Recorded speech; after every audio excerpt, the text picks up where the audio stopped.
Hey everybody, come on in and let's have a conversation with Miss Heather, okay? Um, I hadn't really been wanting to do a video, not this past weekend, but the weekend before. I had funerals back to back. So this past week was me just kind of recovering and coping. And then I was not wanting to make a video because I just haven't been feeling it because of, kind of what I've been coping with. And then I got to thinking, well, the whole point is having to get y'all to cope better. And I'm keeping my coping and dealing with really hard stuff right now to myself is not helping you.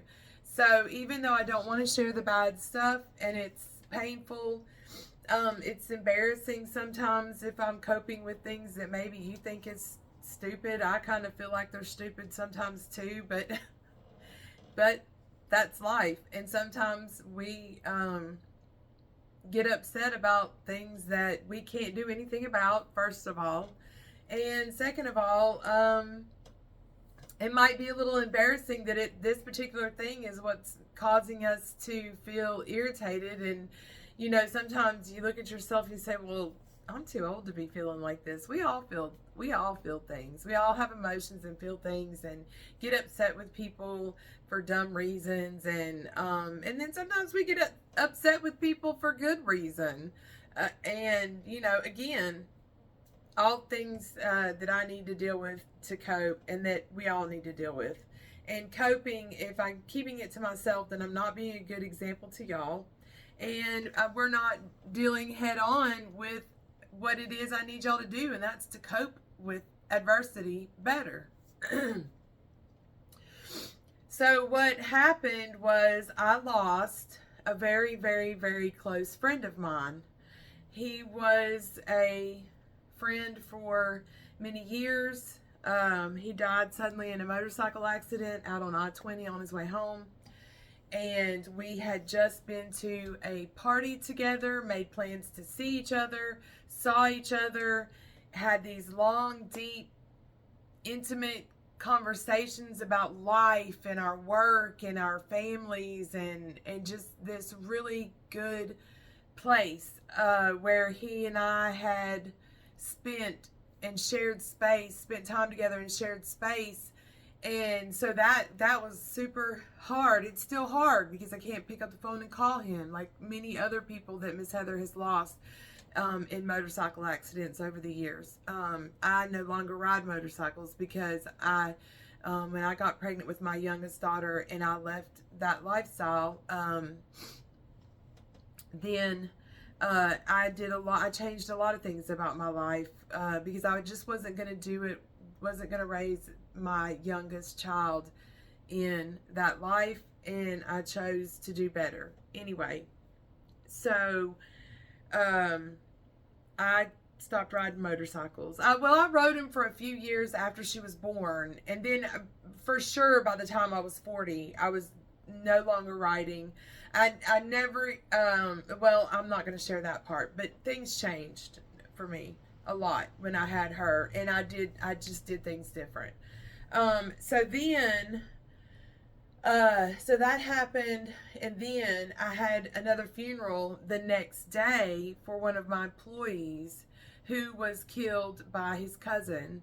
And I'm not saying anybody's names on here out of respect for their families. And so, I just want to keep it that way. The unexpected death of my employee was part of why I do these videos, is to reach people. Unfortunately, he was one of my employees that I had not shared my story with yet. So at his funeral, his family so graciously asked me to speak. And I did so, and I was able to share my story with his family at that time and share my story of my experience with him. He was so, so, so respectful. He was always on time for work, and he always worked hard when he was with me. And I was really grateful. And then the last weekend he was supposed to work, he had called out Well, unknowingly to me, he had this big family reunion and everything coming up, and so he had never called out of work before. And even though we had to stick together, me and my girls, but we stuck together. We got the jobs done. And I was going to share my story with him when I saw him again. Well, I never got to see him again. And I'm just sad that I have had to go to all these funerals. And I'm sad that they haven't solved my loved one's murder. It's still unsolved. It hasn't been a year yet, but I'm hoping that they solve it soon. Whenever they solve it, I'll be here. And if they charge someone, then I'll be in court. I know that my loved one committed some heinous crimes. Again, those weren't my crimes. My crime is loving a child, if you want to call it a crime. I loved this child, and that's it. I did, period. I don't want to visit him in the grave. I prefer to have him here, even if it meant him paying a price for his crimes, you know, even if it meant we saw him behind bars, then I would rather that than visiting his grave. So that's just me. So I felt really bad about the two funerals that I had to go to, and sometimes it can just be a lot to deal with for Miss Heather, on top of the fact that I keep a very grueling work schedule, and I work basically 7 days a week, very rarely taking time off. Miss Heather did get to go out of town and visit with her friends, and I always love doing that because I have a really good group of friends, and even though we lost one of them, I had my friends and his friends together, our friends together to lean on. And one of his best friends is one of my best friends, and you know, we're here, and we have to go on. And sometimes that's really hard, and sometimes I don't want to. I'm just going to be honest with y'all, okay? Because one thing Miss Heather has always said that she would do is just really be honest with y'all. And sometimes it's hard to stay in this world without some of these people.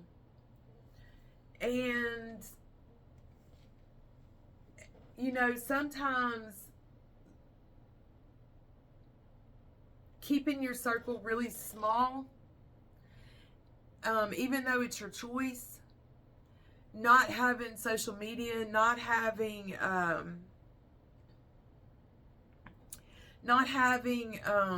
big presence out in the world other than my business.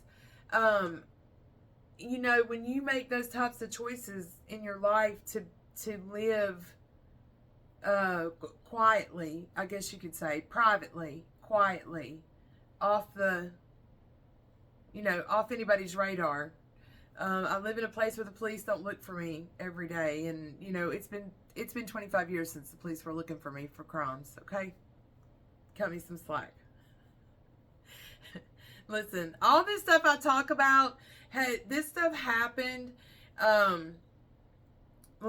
Grace, my youngest child is about to turn 20.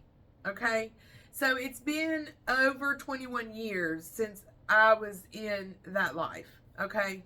So I live here, and nobody's looking for me. I'm able to build a business and be a good, upstanding, responsible citizen.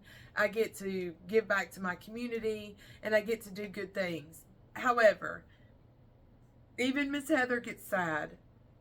Even Miss Heather has to turn back and look at these coping skills that I have come to practice over the years.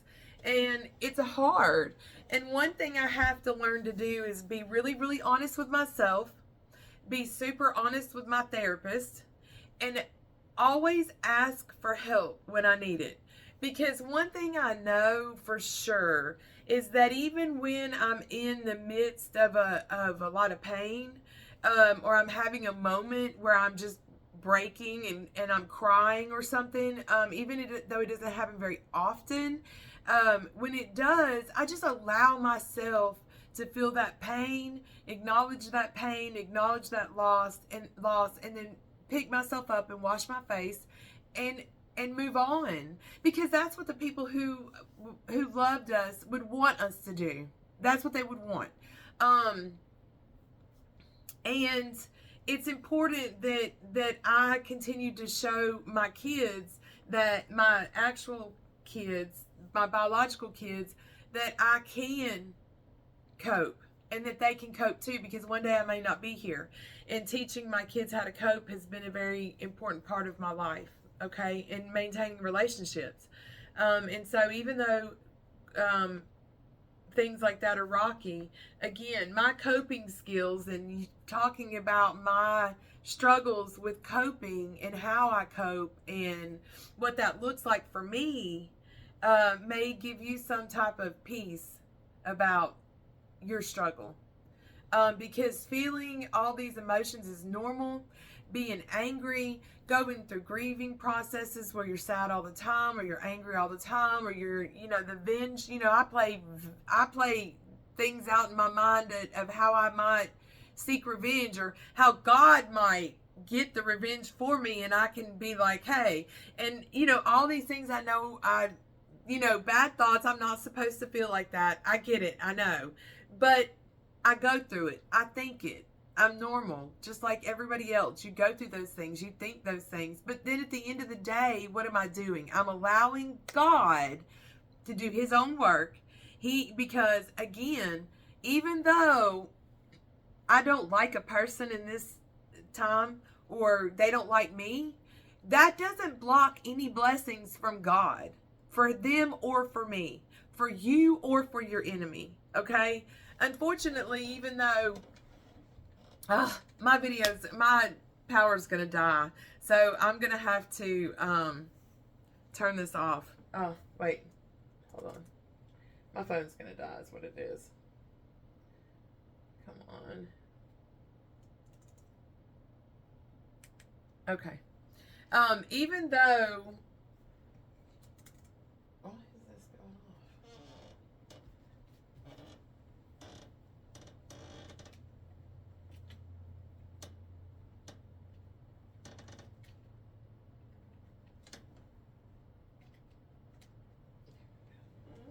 Okay. Sorry about that. So even though these things are hard, I journal, I pray, I do all kinds of things that keep me focused on positive stuff. Getting through the pain, allowing myself that time to grieve, or allowing myself, like, another example is, I have disagreements with people at work. I have disagreements with people in my life. And I don't agree with how someone handled me. And so I told them, hey, I don't really like that, whatever we said to each other. It was not a bad, like, cussing or yelling or anything like that. It was just like, hey, what's up with this kind of conversation? And they chose not to respond. And I don't know about y'all, but there's nothing worse than someone that goes completely silent, like your friends, or you're in relationship in some way, whatever the relationship pieces, wherever they are. It doesn't have to be a loved one. It can just be a friendship, okay? Or just a coworker, or whatever it is. And then all of a sudden, something must have happened, and they just decided they don't want the relationship. Okay. Let's just be adults, and if I say, hey, what happened? Let's say what happened. What I can't do is change somebody or make them do something that they don't want to do. So I have to learn to cope with that.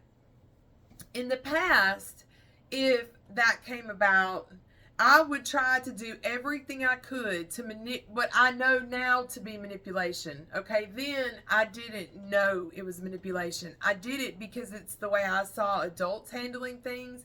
It's the way I handled stuff. And it must have worked for me because I continued to do it until it didn't work anymore. And then that's when I looked at myself and changed myself. And this would have been back like in 2007. Yeah, when I started the change, 2007. And so I still struggle like everybody else when there is disagreement. If we can't find, it's rare, but there's times in your life where you can't find a happy middle ground with that person. And then you might have to separate that relationship, right? Maybe you can't be friends with that neighbor. Maybe you don't want to work for that boss anymore and you separate from employment. Or maybe it's a love relationship and you just realize these are things that you can't accept. And as a grown adult with a good emotional intelligence, what we do is we go to that person who we feel wronged us, right? Because that's what God says to do. And say, hey, this made me feel some type of way. And hopefully work it out with that person in a non-confrontational way. And then listen, y'all, I'm not talking about people who do things like commit domestic violence or somebody's yelling, screaming, and cursing at you. And I'm not talking about that. I'm talking about regular adult types of situations. If you want to talk about what to do in those types of situations, we can talk about that. But I'm talking about just getting through things and actually coping, okay? If we can't get that person to respond, I have a child who is that way, a grown child, one of my grown children. Once she reaches a level of, I don't want to talk about this anymore, she's not going to respond. She needs her time and space. And since I know that about her, I know that I need to give her time and space and probably revisit it in a couple of days, maybe a week. Okay? When it's someone else that maybe you're not that close to in an intimate relationship like a mother-child is, then you may not know what's their norm or what, I don't know, maybe this person likes to go out on one date and ghost everybody because he just doesn't want any type of commitment, and if he can't get a hookup, he's just going to move on or something. I'm not saying that happened to me. I'm just using that as an example. Okay, the point is we can't get other people to act how we want them to act, and there's no amount of bad behavior or manipulation or get back that's going to get somebody to act how we want them to act. What we have to do is cope with that situation on our own. We have to come through it with dignity, with grace, and resilience. And part of me being able to do that was truly sitting in God's mercy. Because how I have to look at it now, and how I choose to look at it now, is that really God was protecting me from something I'll never know about. And as soon as I start realizing that those things are out there for my protection, they stopped hurting me as bad. Now, I said as bad. I didn't say at all. I still get hurt. I still get triggered by things that can sometimes bring up a trauma type experience for me. But the key is recognizing it and me coping with it and taking responsibility for it on my own. Not expecting somebody else to be responsible for how I feel. Not expecting someone else to change their behavior to make me feel better. None of that stuff. It's Miss Heather's responsibility to cope and adjust to a changing world. And that means changing relationships, changing jobs, changing houses sometimes. It means taking and removing people from your life that are not good for you. And Miss Heather knows quite a lot about that. And it used to be a weapon against me, to where people who supposedly loved me would say to me, if you don't stop acting XYZ or saying XYZ, you're going to end up alone. Oh, but I'm not. I'm never alone, because I'll always have God. I choose to live alone. Okay, that's not quite true. I don't live alone. I choose to live without a significant other relationship. Love relationship is what I'm trying to say. Because that's my choice. It's not, that's what I feel like is best for my life. I've had people who want to share space with me like that. And I suppose that'll always be the case, but I choose not to do that anymore. And I mean, live with other people. Miss Heather spent the majority of her adult life, since my youngest daughter was born, living without a boyfriend or man friend or friends with benefits or whatever. My friend group is complete as far as I'm concerned. My friend circle is great. My family dynamic is freaking amazing. The kids are always amazing. And so I really find a lot of happiness because I'm financially independent.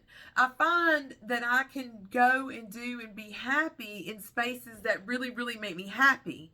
And having a boyfriend that I have to answer to is not something that would make Miss Heather happy. Okay? And knowing that's just not God's plan for me is okay with me, and I'm okay with that. And so again, I had to cope with a situation that at first I maybe wasn't in agreement with, or I was beating myself up. I would rather say I was beating myself up about it, that I felt like a failure at intimate relationships, male-female relationships between Miss Heather and someone else. Failed marriages, failed relationships, and I didn't feel adequate. And then again, it was, during a lot of prayer time that God told me that it just wasn't, I kept trying to do something that God had no plan for me to do. And until I realized that that wasn't part of God's plan for me, I couldn't serve in his purpose, and I certainly wasn't happy. And so now, knowing that I'm in serving God's purpose, and I'm in on his time and his plan, and things are his way, I'm as happy as I've been in my 50 plus years. So I've been able to really come a long way, and I'm super, super proud of myself, because I'll tell you, like I've told you before, there were very, very, very few people responsible for the come up of Miss Heather. There were less than 5 that stayed. And the ones that stayed, we celebrate together and often. And we get to get a good laugh of how things used to be, and we can just be nostalgic about that stuff, because nobody got killed and nobody got locked up. We're here on this side of it. We can tell these funny stories, and I want to tell you a funny story, and I'm going to tell you a funny story at the very end of every video, I think. And I'm only going to say this, and I may regret this. I did something a couple of times most criminals wish that they could have done. I did outrun the police. I what happened was I was going down a South Carolina road going home from work at night, and when I passed the officer going this way on a little 2-lane road, I was going so fast in my vehicle that his SUV probably got rocked.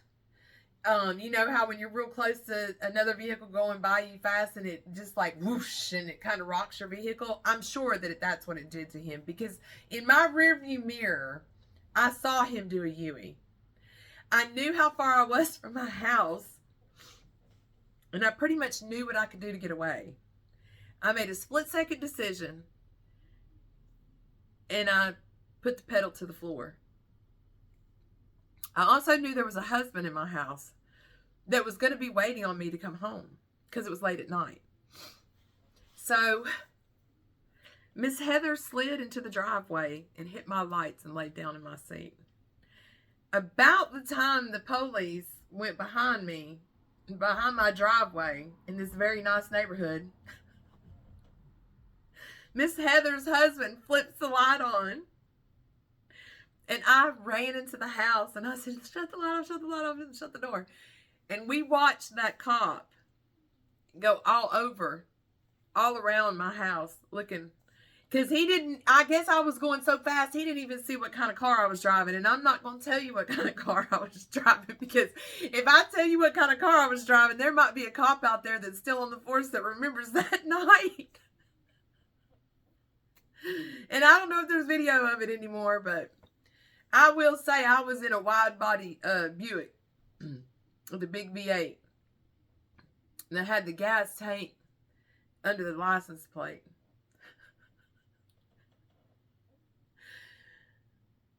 So Miss Heather, and that's been less than that's been not that long ago. Okay, I'm just gonna leave it at that. So I'm gonna leave y'all with a funny story. That's really the worst thing I've done in 25 years. Okay, seriously, not the best decision. I could have gone to jail. I don't know if I could have gone to jail because he didn't have his blue lights on me.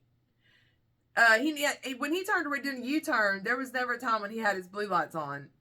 So, by the time he may have turned his blue lights on, we couldn't see each other. So anyway, that happened. Super funny. I have other funny stories of things that Miss Heather does, and I'm telling you this stuff too because it kind of helps take me out of my comfort zone and tell you things that maybe make me a little bit uncomfortable, and they're funny. And please don't do that. Okay, don't ever do that. If you're speeding, just pull over. Miss Heather would now. I would never do that now because I don't look cute in orange. Okay, I don't want to go to jail. So don't do that. Listen, y'all, it's been a fun time today. I hope this helped you realize that you need to learn some coping skills and that it's very, very important. So I love y'all. See if y'all can't help somebody tomorrow or tonight or whenever, whatever. Just help somebody at some point. It'll always make you feel better about yourself, okay? And there's people who need it. We don't need judgment. We need less judgment and more actual, genuine kindness and service to our community. And I love y'all so, so, so much, guys, okay? Get in touch with me if you need anything, and all my contact information is down at the bottom. I love y'all in Conway and Myrtle Beach and all the surrounding areas. Loris, Ainer, Tabor City, all y'all, okay? Bye, y'all.